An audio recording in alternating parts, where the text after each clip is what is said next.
Praise the lord pastor ji. जी, praise the lord. Sir मेरा प्रश्न है जी। मत्ती की इंजील चैप्टर 27 उसकी 46 आयत। ओके, 27:46 जी। हाँ, तीसरे पहर के निकट यीशु ने बड़े शब्द से पुकार कर कहा, एली एली लम्हा सबक्तनी, जी। अर्थात हे मेरे परमेश्वर तूने मुझे क्यों छोड़ दिया। जी। सर मैं यही जानना चाहता हूँ कि परमेश्वर को यीशु मसीह को पिता ने क्यों छोड़ा। ओके, आप कितने टाइम से मसीह हैं? सर मैं पिछले 4 साल से। ओके, बाइबल कितना पढ़ते हैं सर आप? सर मैं बाइबल 3 या 4 या 5 चैप्टर पढ़ लेता हूँ। ओके, तो दिक्कत वही आ रही है सबकी, मतलब 90% जो कॉल करते हैं उनमें से ये दिक्कत आ रही है कि बाइबल को अभी अभी पढ़ना शुरू किया और बहुत कम पढ़ रहे हैं। जैसे मैं हमेशा कहता हूं, मैं आपका प्रश्न का उत्तर दूंगा भाई साहब, मेरे साथ लाइन में बने रहें, लेकिन वापस कहता हूं कि बच्चा जैसे ही पैदा होता है ना, माँ का, पिता का, डॉक्टर का, जो भी उनको संभालती है, काका काकी, नाना नानी, दादा दादी, एक ही फोकस करते हैं कि बच्चे को बड़ा करो, उसकी खुराक दो, उसको पालन पोषण करो। पहला पत्र 2 अध्याय वचन 2 में यही तो लिखा है कि नए बच्चे की तरह आत्मिक निर्मल दूध जो कि प्योरली वर्ड ऑफ गॉड है उसकी लालसा रखो। तो आपको ये करना है। ओके भाई साहब। हाँ, जी, तो जितना हो सके बाइबल पढ़ो। अब आपका प्रश्न का उत्तर दे रहा हूं, लाइन में बने रहें। तो जितने भी 1000 लाइव अभी देख रहे हैं फेसबुक यूट्यूब पे मिला के, आप सभी को कहना चाहता हूं, और बहुत सारे मुस्लिम्स जी ये प्रश्न उठाते हैं कि जीसस ने क्रूस के ऊपर एली एली लमा सबक्तनी ये शब्द क्यों कहा, जिसका अर्थ है कि मेरे परमेश्वर, हे मेरे परमेश्वर तुमने मुझे क्यों छोड़ दिया। तो इसका मतलब है वो बहुत सारी आउट ऑफ कॉन्टेक्स्ट में जाके इसका एक ऐसा निचोड़ निकालते हैं कि देखो यीशु जब क्रूस पे मरा तो इससे साबित होता है कि वो परमेश्वर नहीं है। डंके की चोट पे कहता हूं कि यस, यीशु जब क्रूस पे मरा वो परमेश्वर नहीं था, लेकिन नहीं था इसका मतलब यह नहीं है कि वो परमेश्वर नहीं है, वो परमेश्वर था। पहला तिमोथी 3 अध्याय वचन 16, उसकी जरूरत नहीं है। आप लोग जानते हैं कि भक्ति का भेद गंभीर है, अर्थात वह जो मनुष्य था वो परमेश्वर होकर भी मनुष्य के रूप में पैदा हुआ। फिलिपियों की किताब 2 अध्याय वचन 5 जहां पे लिखा है कि उसने परमेश्वर, 6 से आगे माफ करें, उसने लिखा है कि उसने परमेश्वर होकर भी अपने आप को शून्य किया। तो जब क्रूस पे मर रहा है तो एक मेमना मर रहा है। यह आत्मिक भाषा है भाई साहब, ये इसको कहते हैं ना आत्मिक लैंग्वेज।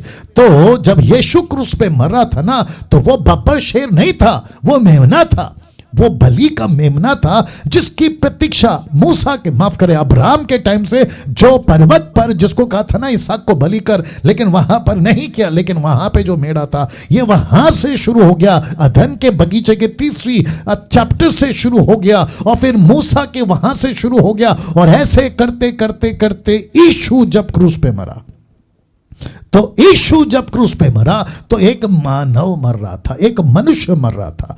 तो मनुष्य कह रहा है परमेश्वर मुझे क्यों छोड़ दिया। तो दूसरा एंगल, दूसरा कनेक्शन यह है कि परमेश्वर किसी ऐसे मनुष्य को जो दुनिया का पाप लेके मर रहा है कैसे देख सकता है। तो यीशु ने वहां मैसेज दिया कि जो मुझे अभी मेरी तरफ से मुख मोड़ लिया है वो पवित्र परमेश्वर है, और पवित्र परमेश्वर एक ऐसे व्यक्ति को नहीं देख सकता जो पाप में है।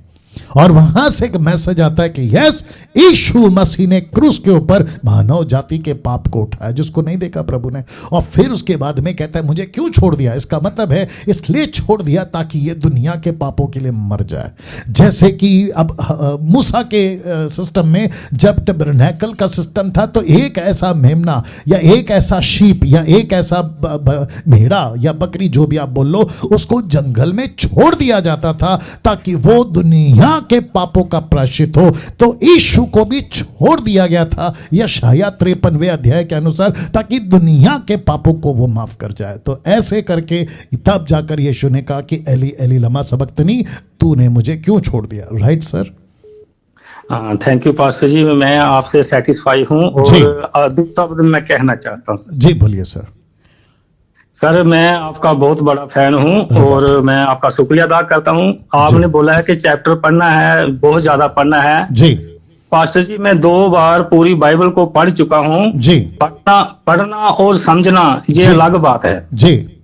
पढ़ने को तो सब आम पढ़ते हैं, हजारों जी। तोते पढ़ते हैं, कलमा कलाम पढ़ते हैं, लेकिन तोते की तरह रट लेना कोई इल्म नहीं, कोई ज्ञान नहीं। जी तो पास्टर जी, जब से आपने समझाना शुरू किया है हमको पवित्र शास्त्र, जी तब से हमको समझ आई है कि जी। बाइबल को, वचन को कैसे पढ़ना है। जी तब से हमको समझ में आई है, नहीं तो हमारा जो घर था ना वो रेत पर बनाया था पास्टर जी। बाप रे बाप रे। और मैं आपका बहुत बेहद शुक्रिया अदा करता हूं। मेरे पास अल्फाज नहीं है बाप कि रे। मैं कुछ शब्द बोल सकूं आपकी तारीफ में। बाप रे तो जी सर जी सर मैं क्योंकि जो हमारे पास्टर थे उन्होंने हमारा जो घर था वो रेत के महल के ऊपर बनाया था। जी जी जी तो मैं समझ बाइबल रहा हूं। को पढ़ना सर अलग बात है, जी, समझना agree। बहुत जरूरी है सर। जी एग्री करता हूँ सर, बिल्कुल एग्री करता हूँ आपकी और बात सर से। जब से आपने हमको गाइडेंस दे रहे हैं सर, 2 साल से मैं आपके MMB से जुड़ा हूँ, जी, तब से जी। सर मुझे समझ आया कि बाइबल कैसे पढ़नी है और गुड परमेश्वर का गुड वचन हमको गुड क्या गुड कहता है। गुड भैया, बहुत अच्छी बात है। और इसमें सारी महिमा प्रभु को मिले, आपका मेरा कुछ नहीं है। आपने आपका बड़प्पन दिखाकर आपने जो प्रशंसा के शब्द बोले हैं, इसका सारा श्रेय सिर्फ यीशु को जाता है। नाउ भाई साहब, आपको एक प्रश्न पूछूंगा, आप कहाँ से हैं? मैं जम्मू से हूँ सर। अरे वाह वाह वाह वाह, जम्मू से। तो WhatsApp group Jammu and Kashmir MMB का, आप उसमें जुड़ गए सर? जी जी सर, जी जी। Good good good. चलिए, तो संपर्क में रहेंगे ग्रुप के माध्यम से। आपको उसमें मेरी वीडियो आती रहेगी, मेरी वॉइस क्लिप आती रहेगी, और संपर्क में रहेंगे, ठीक है? मिलकर परमेश्वर के काम को आगे बढ़ाना। Right sir? Right sir, right sir. जी थैंक जी यू पास्टर। या गॉड ब्लेस।